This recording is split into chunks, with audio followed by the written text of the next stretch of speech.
So I wanted to do a quick follow-up on my previous tutorial where I did this fire text using volume nodes. And the problem I ran into was I was using a mesh Boolean. And you can see if I play back the animation, I get a frames per second of like 6. Some viewers pointed out that the Boolean operation is super heavy and suggested a workaround. And so I just wanted to show how to implement that because it is actually blazing, pun intended, fast fix. So let's stop animation playback and let's do, we're going to want to keep the flip faces.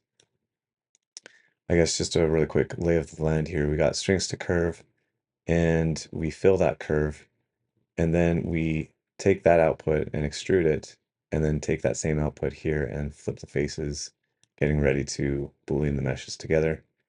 But what the viewer suggested was to, instead of using a mesh Boolean, we'll shift A to use a join geometry, and we can pull that mesh into here and this output into the join. Well, the problem I ran into when they were trying to explain it was I was just doing a merge by distance, and I was running that to the mesh to volume. But if you look at the merge by distance at the back, you can see this line. It shows that they are still separate. This isn't a manifold object. What they suggested was to shift A and realize instances. And that's the fix there, where it joins the faces and the extruded mesh together.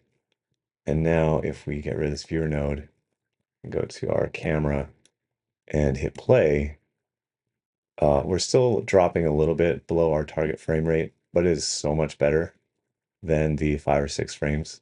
But this is a huge win. It's so much faster. The mesh Boolean was, I think, 140-ish milliseconds, and we're just fractions of milliseconds here. So thanks to the viewers that pointed that out, and hopefully this helps you in your future projects as well.